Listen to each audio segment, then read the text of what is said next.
Tunakushukuru kwa sababu umekuwa pamoja nasi. Umetuongoza ili tufikie sehemu ya 4 ya somo letu. Tukaribie tena na utufunulie mengi zaidi sawa sawa na mapenzi yako.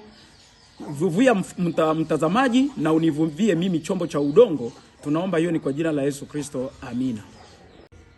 Sehemu hii ya 4 ya somo letu hili la Petro kupewa funguo za ufalme wa mbinguni inakuwa ni swali linalosema mwamba ambao kanisa la Kristo litajengwa juu yake ni nani? Tunakumbuka ya kwamba tuliona Petro ni jina linalotoka katika Kigiriki ambalo linaitwa Petros. Petros ambao ni kajiwe kadogo. Lakini mwamba si Petros, mwamba ni Petra. Petra ni mshikamano wa mawe mengi au jiwe moja kubwa ambalo mtu wala nguvu za kawaida haziwezi kutikisa wala kuondoa. Na hili peke yake linaweza kuufanya msingi wa nyumba. Halihitaji kuwa na mawe mengine, lakini lenyewe linatosha ili kufanya msingi wa nyumba. Mwamba ni jiwe, lakini jiwe si mwamba. Jiwe la kawaida ni jiwe la kawaida, lakini haliwezi kuwa mwamba. Vile vile jiwe la kawaida na mwamba ni vitu viwili tofauti. Ninapenda sana uzingatie hilo.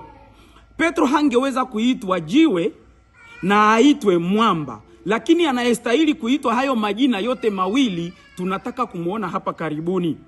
Hii haipaswi kufikiriwa ya kwamba ni binadamu au viumbe wanaostahili kupewa jina hili la mwamba. Kumbuka, kama tunapata mahali panapoandikwa mwamba ndani ya Biblia, aidha inamsema Mungu Baba au Yesu Kristo. Zingatia hilo. Kitabu cha Mathayo sura ya 21 mstari wa 42 hadi 44. Tunasoma kwanza hapo. Yesu anazungumzia vizuri tena shairi hili ili tupate kulisikia. Yesu akamwambia, hamkupata kusoma katika maandiko, jiwe walilolikataa waashi hilo limekuwa jiwe kuu la pembeni. Ninapenda tuanzie shairi hili ili utalisikia namna gani Petro mwenyewe analieleza. Anaonyesha wazi ya kwamba yeye siye yule bali ni mwingine. Ninarudia. Yesu akawaambia, hamkupata kusoma katika maandiko, jiwe walilolikataa waashi hilo limekuwa jiwe kuu la pembeni. Neno hili limetoka kwa Bwana, nalo ni ajabu machoni petu. Kwa sababu hiyo nawaambia, ufalme wa Mungu utaondolewa kwenu, nao watapewa taifa lingine lenye kuzaa matunda. Naye aangukaye juu ya jiwe hilo atavunjika vunjika, na yeyote ambaye litamwangukia litamsaga tikitiki. Mwisho wa kunukuu. Haya ni maneno kauli ya Yesu mwenyewe. Yaani hapa hatuzungumzie binadamu bali tunazungumzia Kristo mwenyewe akizungumzia juu ya jiwe ambalo litakuangukia, unavunjika tikitiki, au wewe unaliangukia wewe mwenyewe unavunjika vunjika. Linakusaga tikitiki likiwa litakuangukia, na ukiwa wewe utaliangukia wewe unavunjika vunjika. Hilo jiwe ni nani? Petro, yeye ambaye tunasingizia ya kwamba ndiye juu yake watajenga kanisa. Petro ambao wahubiri wengi wanasingizia ya kwamba yeye ndiye atajenga kanisa, atatupa jibu. Petro ambaye alikuwa pamoja na Kristo, Petro ambaye aliambiwa wewe ndiwe Petro na juu ya mwamba huu nitalijenga kanisa langu. Petro ambaye Yesu alimwambia, alikuwa pamoja na mitume wakati Yesu alisema jiwe la pembeni, jiwe ambalo waashi walilikataa. Wale waashi ni wanani? Wa mason, wajenzi ni wanani? Waliolikataa lile jiwe. Na lile jiwe lililokataliwa ni nani? Ambalo licha ya kukataliwa baadaye likaja kuwa jiwe kuu la pembeni. Lile jiwe ni jiwe lipi? Petro sasa anatufungua uelewa, tusije tukasema ya kwamba yeye ndiye lile jiwe. Yeye Petro mwenyewe si yeye aliye mwamba, na hastahili kweli tena kuitwa jiwe kuu la pembeni. Matendo ya Mitume sura ya 4 mstari wa 7 hadi wa 12. Nayo inasema, walipowaweka katikati wakawauliza, kwa nguvu gani na kwa jina la nani ninyi mumefanya haya?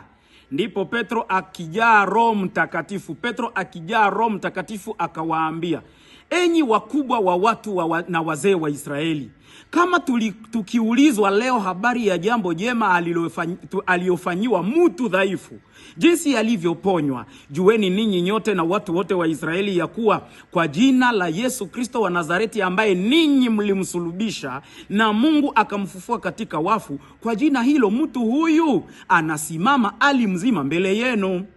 Yeye ndiwe jiwe lile lililodharauliwa na ninyi waashi, nalo limewekwa kuwa jiwe kuu la pembeni.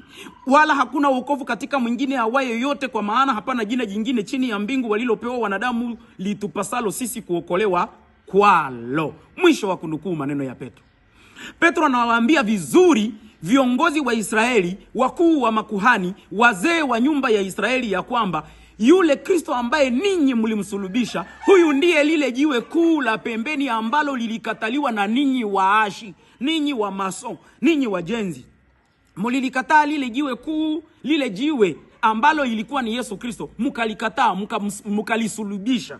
Sasa Mungu amelifufua na kulifanya kuwa jiwe kuu la pembeni. Kumbuka sasa zile aya ambazo tulikuwa tumejifunza pamoja na wewe.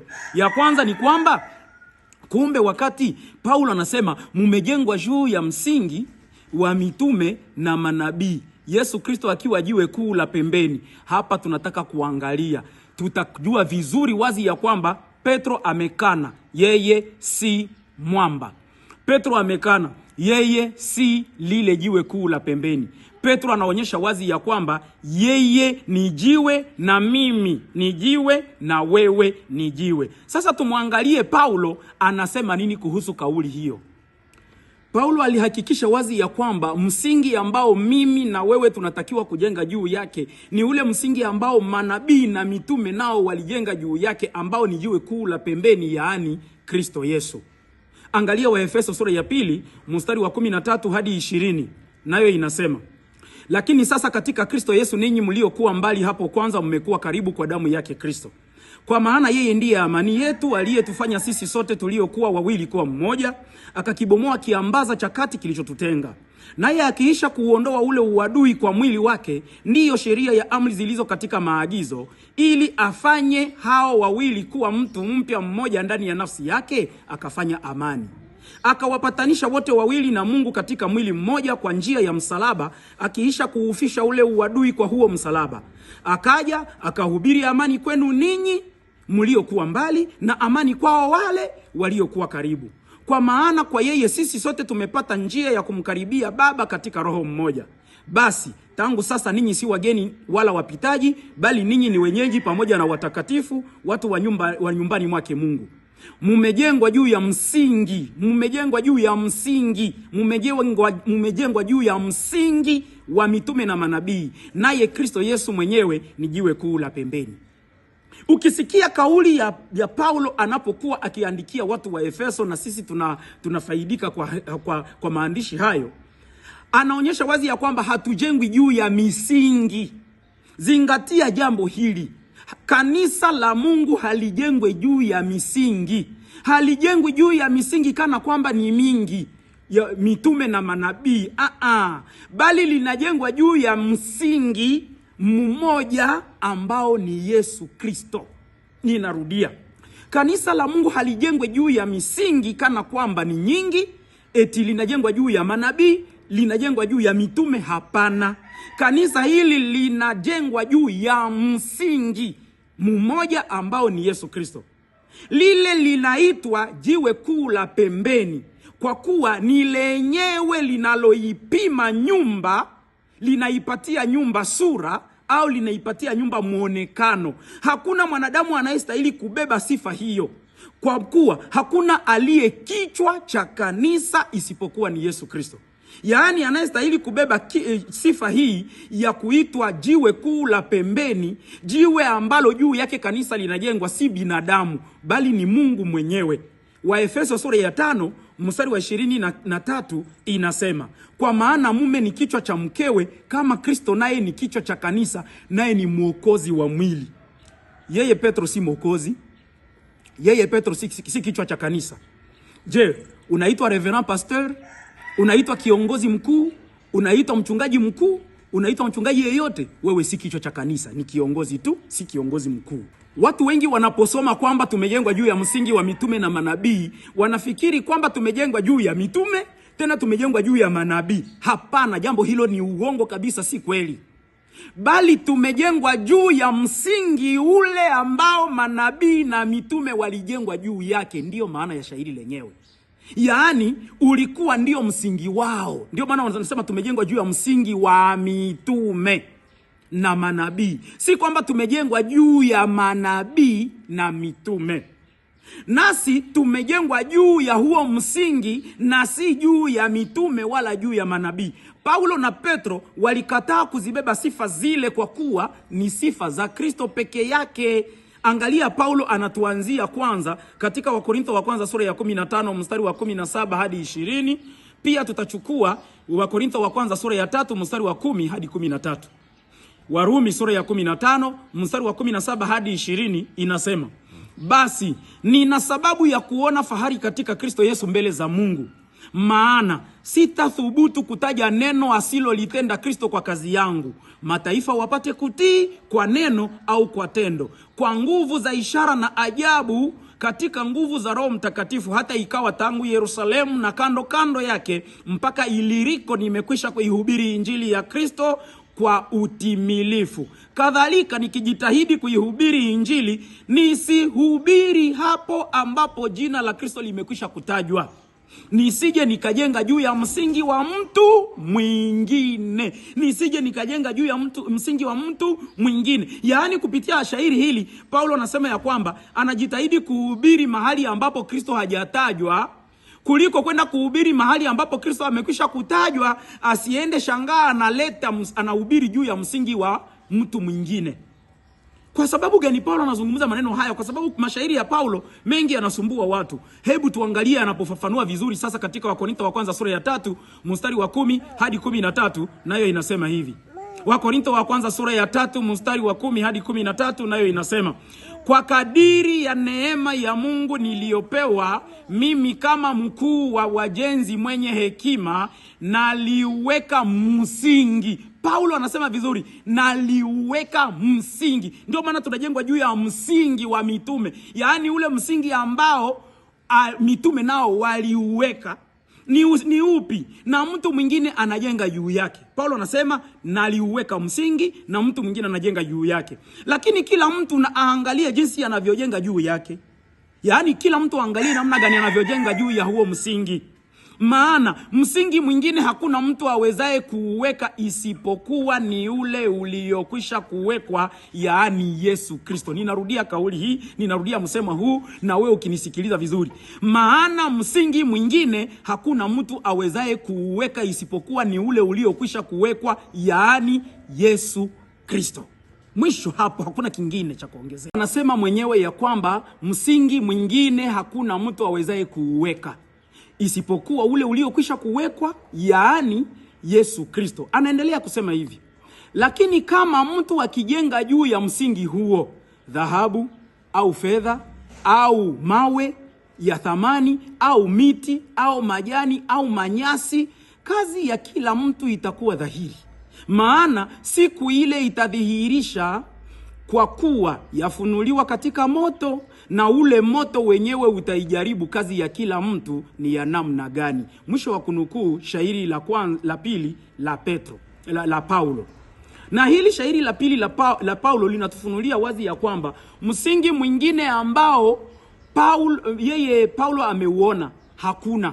Msingi ambao upo ni ule mmoja tu ambao umewekwa tangu zamani. Yaani ndio msingi wa manabii, ndio msingi wa mitume, na huo msingi ni nani? Ni Yesu Kristo. Lakini anasema sote tunajenga juu ya Yesu Kristo kama vile tunavyoweza. Kuna wale wanaojenga na mawe, kuna wale wanaojenga na dhahabu, kuna wale wanaojenga na fedha, kuna wale wanaojenga na udongo, na kuna wengine wanajenga na miti, kuna wengine wanajenga na majani yoyote, na kuna wengine wanajenga na manyasi. Lakini kila mmoja majengo yake yatajaribiwa kwa moto. Yaani majaribu yatakayotolewa kwa wale wanaojiita ya kwamba ni Wakristo. Wale wanaojiita Wakristo ni kusema wanajenga juu ya msingi wa Kristo. Sasa Yesu Kristo atakuja kuwajaribu kwa moto. Na ndio maana alisema alisema nimekuja kutupa moto duniani. Na yule ndio maana Yohana alisema atawabatiza kwa Roho Mtakatifu na kwa moto. Sasa huo moto ni majaribu ambayo yatakufanya wewe uonekane wazi ya kwamba wewe kweli umejenga juu ya Kristo na dhahabu, ili ikipita motoni isiangamie, au fedha ikipita motoni isiangamie, au ikiwa unajenga kwa miti, unajenga na miti itaangamia. Kama unajenga na majani itaangamia. Ndio maana wengi tunajiita wa Kristo, lakini majaribu mengi yanatuangusha na yanatuondoa kwenye msingi. Kuna wale ambao majaribu mbalimbali yanawafanya waachane na Mungu kabisa. Na wengine wanasema na sitaingia tena katika lile kanisa lenu kwa sababu nilijaribiwa hivi na hivi na mambo yakaniwa magumu na mkaniangalia hamkunisaidia. Sasa na mimi naondoka. Huyo ni kusema alijenga kwa manyasi. Sasa tu kamoto kadogo kana mchoma. Lakini wale ambao walijenga kwa mawe inaweza kuvumilia, lakini moto ukiwa mwingi mawe yanaweza kupasuka. Lakini wale wanaojenga kwa dhahabu wakati ambapo moto unakuwa mwingi zaidi ndipo wanavyozidi kusafika. Ndivyo Paulo anavyoeleza. Lakini msingi ni ngapi? Ni mmoja. Na ni nani? Ni Yesu Kristo, si Petro. Msingi si mitume, msingi si manabii, bali msingi wa mitume na manabii ni Yesu Kristo mwenyewe, na yeye ndiye anayestahili kuwa, yeye ndiye anayekuwa jiwe kuu la pembeni. Na Petro amekwisha kutuambia kwamba yeye ndiye lile jiwe lililokataliwa na wajenzi, lililokataliwa na waashi, lakini sasa limekuwa jiwe kuu la pembeni. Tumuone sasa Petro anasema nini katika barua yake. Petro anatuambia katika barua yake ya kwanza sura ya 2 mstari wa 3 hadi 10. Anatutosha wasiwasi kabisa tusije tukamuita tena siku nyingine ya kwamba juu yake kanisa litajengwa. Tafadhali sana msikorogane na Petro. Bahati yenu nzuri ni kwa sababu Petro ni marehemu, hawezi kuwasikia wala hawezi kufanya chochote kwa sababu akili zake zimepotea, amekuwa mavumbi, ameoza, amesubiri ufufuo.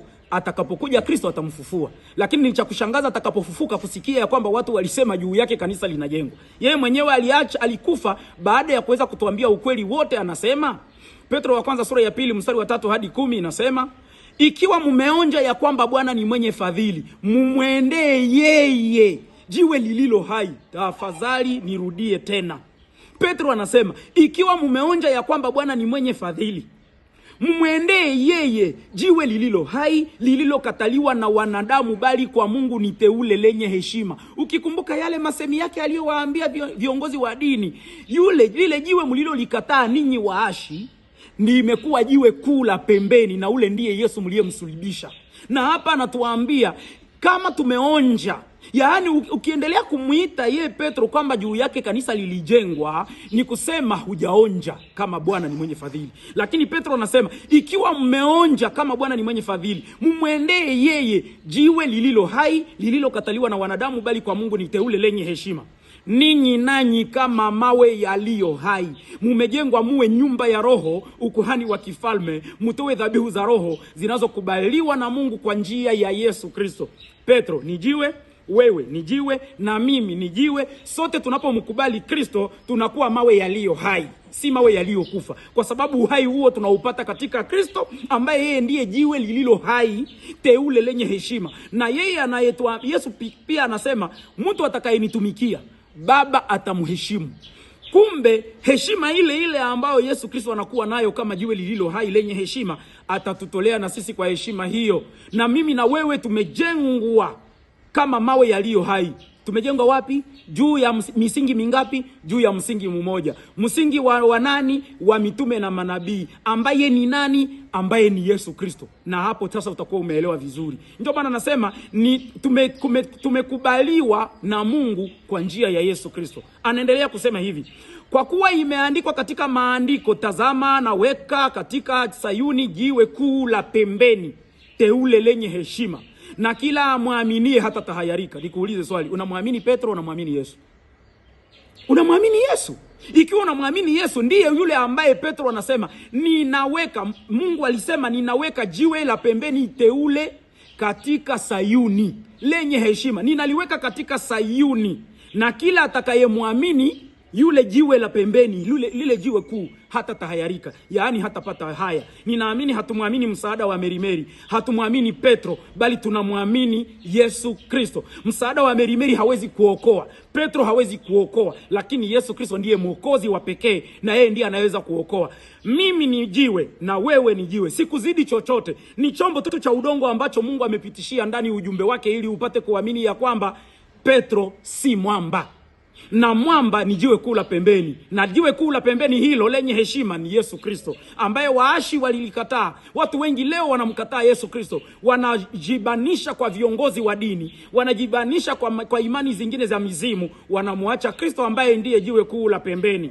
Petro anaendelea kusema, bali kwao wasioamini. Yaani kwako wewe uaminie jiwe kuu la pembeni, Yesu Kristo atakuwa jiwe kuu la pembeni kwako, lenye heshima na ndio kimbilio lako. Lakini kwao wale wasioamini, jiwe walilolikataa waashi limekuwa jiwe kuu la pembeni, tena jiwe la kujikwaza miguu na mwamba wa kuangusha. Petro anasema kwa wale wasioamini, Yesu Kristo amekuwa sasa jiwe la kuangusha, jiwe la kukwaza, na atawaponda miguu. Petro anaendelea akisema, tena jiwe la kukwaza mguu na mwamba wa kuangusha, kwa maana hujikwaza kwa neno lile wasiliamini. Nao waliweka kusudi wapate hayo. Waliwekwa kusudi wapate hayo. Kumbe wanakwazwa. Jiwe kuu hili linawakwaza kwa sababu neno ambalo Kristo amelisema linawakwaza. Ukiwahubiri ukweli wanakwazika. Pale pale Yesu Kristo anakuwa jiwe la kukwaza. Bali ninyi ni mzao mteule. Petro anatufunulia sasa. Bali ninyi ni mzao mteule, ukuhani wa kifalme takatifu, taifa takatifu. Ninarudia. Bali ninyi ni mzao mteule, ukuhani wa kifalme, taifa takatifu, watu wa milki ya Mungu, mpate kuzitangaza fadhili zake yeye aliyewaita mtoke gizani mkaingie katika nuru yake ya ajabu. Ninyi mliokuwa kwanza si taifa, bali sasa ni taifa la Mungu. Mliokuwa hamkupata rehema, bali sasa mmepata rehema. Unaona maneno yale yale aliyoyasema Paulo katika Wakorintho wa kwanza, katika Warumi, pale pale Petro naye anayarudia. Mimi nilizaliwa katika nchi ya Kongo, Jamhuri ya Kidemokrasia ya Kongo. Mimi nilikuwa si taifa, lakini sasa kwa kumwamini Yesu Kristo nimekuwa taifa. Mimi nilikuwa mgeni, msafiri, lakini sasa leo nimeungamanishwa na taifa la Israeli kwa njia ya Yesu Kristo. Mimi nilikuwa katika taifa yenye kudharauliwa kwa sababu ni taifa ambamo Mwokozi hakuzaliwa. Mwokozi alizaliwa katika taifa la Israeli. Si Israeli inayopigana na Irani, hapana. Bali ni Israeli ambao Mungu alikuwa mfalme wake. Hii ni nchi ya Israeli. Lakini ninachozungumzia si nchi ya Israeli, bali ni taifa la Israeli, lile teule. Wafaransa ndio wanajua kuzitenganisha. Wale wanaoishi katika Israeli hii inayokaa Palestina wanaitwa les Israeliens. Lakini mimi wale ambao ninawaambia Waisraeli nao wahubiri hapa, sio Waisraelien bali ni Waisraelite. Yaani watoto wa kitovu cha nani? Cha Israeli. Lakini Petro na Paulo wanatuonyesha wazi ya kwamba si wale waliozaliwa na Israeli kimwili ndio walio Waisraeli kweli kweli. Kumbuka Yesu alimuita Nathanaeli Muisraeli kweli kweli kwa sababu hamuna hila ndani yake. Yaani Muisraeli wa kweli ni yule ambaye amemwamini Yesu Kristo mfalme wa Israeli, tena Israeli ya kiroho. Na huyu ndiye anayeenda kujenga juu ya msingi wa mitume na manabii ambaye ni Yesu Kristo mwenyewe. Huo msingi ni jiwe kuu, yaani mwamba. Na hakuna mwanadamu anayekuwa na haki ya kuitwa mwamba popote, kwa kuwa mwamba ni Mungu. Zingatia hilo. Wale wote ambao wamekwisha kufanya matusi makubwa kwa kumtukana Mungu kwa kusema ya kwamba kanisa litajengwa juu ya Petro, leo ni siku yao ya kutubu. Kwa sababu hakuna mwanadamu anayestahili kuitwa mwamba. Na Petro mwenyewe amekwisha kutuambia lile jiwe kuu la pembeni ni Yesu Kristo wa ndugu. Tena Petro anasema lile jiwe lililo hai, kama mmeonja kuwa Bwana ni mwenye fadhili, mumwendee yeye. Yeye ndiye lile jiwe lililokataliwa na waashi wa ndugu. Msinibandike mimi vikwazo. Na ikiwa Petro amesema hivyo, tuingie sasa kuangalia aya zinazotunisha kwamba mwamba ni nani. Tusije tukaingia tena katika dhambi ya kumbandika mtu jina lisilo stahili kupewa kwake. Zaburi ya 18 mstari wa 2 na mstari wa 31. Zaburi ya 18 aya ya 2 na aya ya 31 inasema: Bwana ni jabali langu na boma langu na mwokozi wangu, Mungu wangu, mwamba wangu ninayemkimbilia. ngao yangu na pembe ya wokovu wangu na ngome yangu. Maana ni nani aliye Mungu ila Bwana? Ni nani aliye mwamba ila Mungu wetu? Unasikia lile swali? Ni nani aliye, kumbuka ni Zaburi ya 18 aya ya 2 na aya ya 31. Inauliza vizuri, ni nani aliye mwamba ila Mungu wetu? Kumbe ukimuita Petro kuwa ni mwamba, umemuita pale pale Petro kuwa ni Mungu. Na umemtukana Mungu, kwa sababu Mungu anasema usivunje amri ya kwanza inayosema usiwe na miungu mingine ila mimi. Ukimuita Petro mwamba na kuhakikishia watu ya kwamba kanisa la Kristo litajengwa juu ya Petro, ijapokuwa Yesu alisema ni juu ya mwamba ndipo kanisa litajengwa, pale pale umemuita Petro kuwa ni Mungu, kwa sababu hakuna anayestahili kuitwa mwamba isipokuwa Mungu peke yake. Nadhani hili limekuingia na umelizingatia. Hakuna mwamba mwingine ila Mungu peke yake. Bali kuna baadhi ya mitume, miongoni mwa mitume wa Kristo, kuna baadhi ya mitume ambao wanaitwa nguzo, lakini si msingi.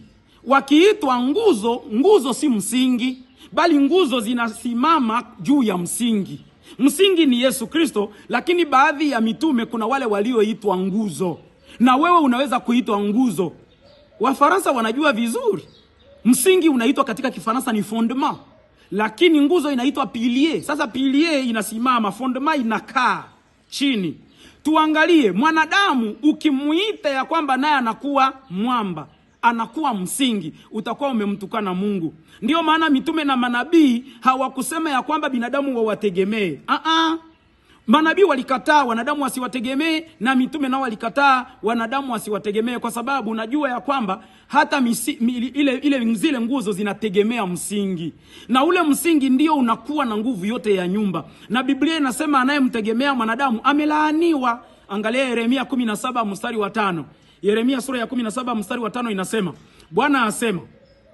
Bwana asema hivi, amelaaniwa mtu yule amtegemeaye mwanadamu, amfanyaye mwanadamu kuwa kinga yake, na moyoni mwake amemwacha Bwana. Wewe unayemwacha Kristo ambaye ndiye mwamba, unabandika ile sifa ya umwamba kwa Petro, umelaaniwa. Sasa ni wakati wako wa kutoka katika laana hiyo. Usimfanye Petro awe tegemeo lako, wakati ambapo tegemeo ni moja, ni Yesu Kristo aliye mwamba. Baada ya kujua ya kwamba hatustahili kumtegemea mwanadamu, inabidi sasa tujue tutamtegemea nani. Hata kama mwanadamu anaitwa nguzo, hajaitwa msingi. Mwanadamu anaitwa jiwe, hajaitwa jiwe kuu la pembeni, hajaitwa mwamba. Hata kama mwanadamu anaitwa Petros, hajaitwa Petra. Elewa ya kwamba Petros ni wewe na Petro na mimi, lakini Petra ni Yesu peke yake, kwa sababu yeye ni Mungu, na Mungu ndiye anayestahili kubeba ile sifa ya mwamba. Sasa tuangalie wanafunzi ambao waliitwa nguzo. Na hawa wanafunzi tutalazimika kuwaona katika sehemu ya 5 ya somo letu, ili tuangalie hata kama waliitwa nguzo, ilikuwaje, maisha yao yalikuwaje. Wagalatia sura ya 2 mstari wa 6 hadi 9 inasema, Paulo anasema hivi, lakini wale wenye sifa ya kuwa wanacheo walivyokuwa vyovyote ni mamoja kwangu. Mungu hapokei uso wa mwanadamu. Nasema hao wenye sifa hawakuniongezea kitu, bali kinyume cha hayo, walipoona ya kuwa nimekabidhiwa injili ya wasiotahiriwa kama vile Petro ya waliotahiriwa, maana yeye aliyemwezesha Petro kuwa mtume wa waliotahiriwa ndiye aliyeniwezesha mimi kwenda kwa mataifa. Tena walipokwisha kuijua ile neema niliyopewa, Yakobo na Kefa na Yohana, wenye sifa kuwa ni nguzo, walinipa mimi na Barnaba mkono wa kuume wa ushirika, ili sisi tuende kwa mataifa na wao waende kwa watu wa tohara. Mwisho wa kumnukuu Paulo.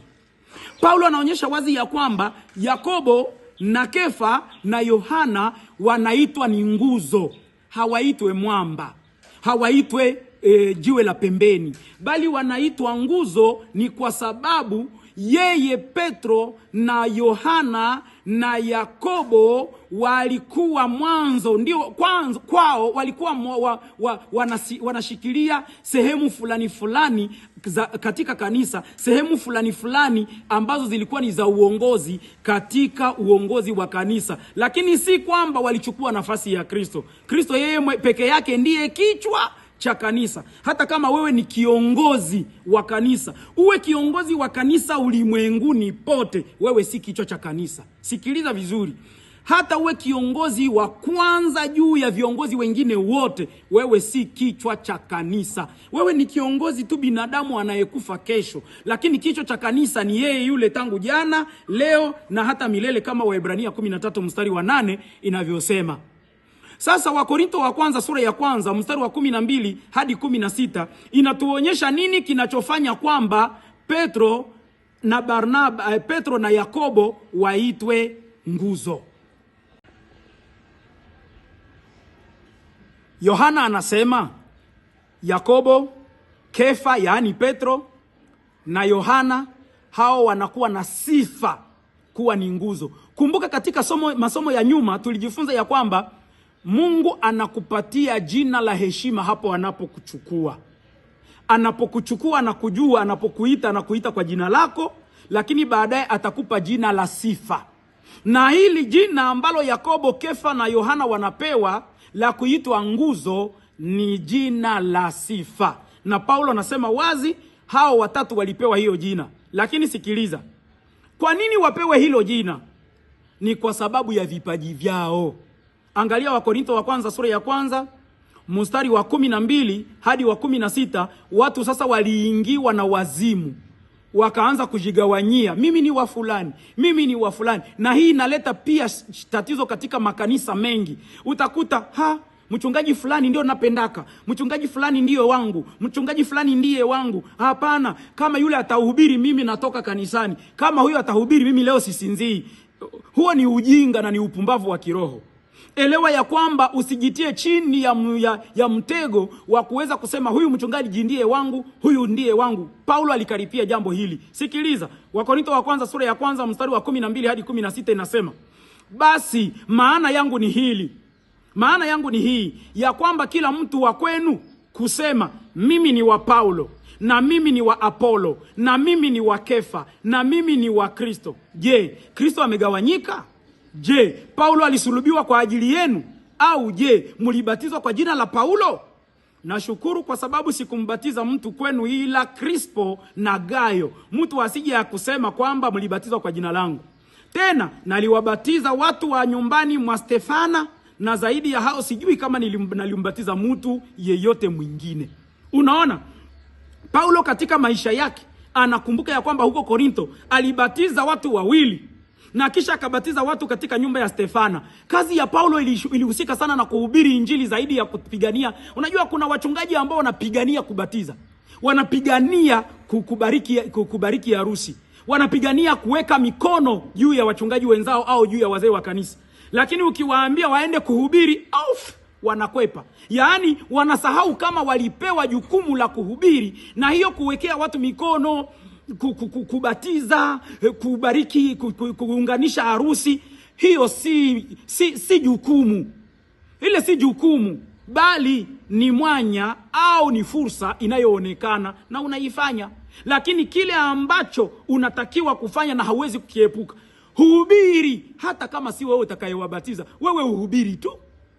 Hata Yesu mwenyewe hakumbatiza mtu hapa duniani. Biblia inaonyesha wazi ya kwamba Yesu mwenyewe hakubatiza watu, lakini wanafunzi wake ndio waliobatiza walipokuwa pamoja naye. Sasa usijivunie kile unachokifanya, bali ujivunie jinsi ulivyo. Paulo anasema anamshukuru Mungu kwa sababu alibatiza watu wachache, lakini kazi yake anayoifanya ni kuhubiri injili. Na anasema ole wangu nisipohubiri injili kwa sababu nimewekewa sharti. Kumbe kule kuitwa nguzo kusikufanya unajiinua. Ukiona unahubiri vizuri, usijiunue na kufikiri ya kwamba ni wewe mwenyewe kwa kutaka kwako. Kumbuka ya kwamba Yesu Kristo aliyeniita mimi, akanipa jina, ndiye anayeniwekea hazina yake ndani yangu mimi niliye chombo cha udongo, ili ile hazina yake niifikishe kwako. Na nikiifikisha kwako sina cha kujisifu, kwa sababu hazina si yangu, ni hazina ambao Mungu amewekeza ndani yangu mimi niliye chombo cha udongo. Chombo cha udongo kwa sababu gani? Ukinipiga tu kitu na pale kinanibomoa, kwa sababu mimi ni wa udongo, lakini hazina haitabomoka. Hazina ni ya kukaa milele, kwa sababu mwenye nayo ni wa milele. na neno la Mungu ni la milele. Mbingu na nchi zitapita, lakini neno la Mungu litadumu milele. Ndio hazina ya pekee. Basi kwa ajili ya hiyo, ndugu yangu mtazamaji na mfuatiliaji wa kipindi hiki cha Chimba Kichuguu kinachohusiana na somo linalosema Petro kapewa funguo za mbinguni, angalia asikuache nje. Tunafikia mwisho wa kipindi cha sehemu ya 4. Hebu jiweke tayari tena baadaye kukutana na mimi katika sehemu ya 5. Hebu na tuombe. Baba yetu uliye juu mbinguni, na kushukuru kwa sababu ulikuwa pamoja nami na mtazamaji na mfuatiliaji wa kipindi hiki. Umuongoze ili apate kuelewa zaidi kuliko hayo niliyoyasema. Ndilo ombi letu katika jina la Kristo Bwana wetu. Amina. Kumbuka ya kwamba ungali na mtumwa wako Msaada wa Mary Decor. Tukutane katika sehemu ya 5 ya somo letu linalosema Petro kapewa funguo za mbinguni, katika kipindi cha Chimba Kichuguu katika Uamsho na Matengenezo TV.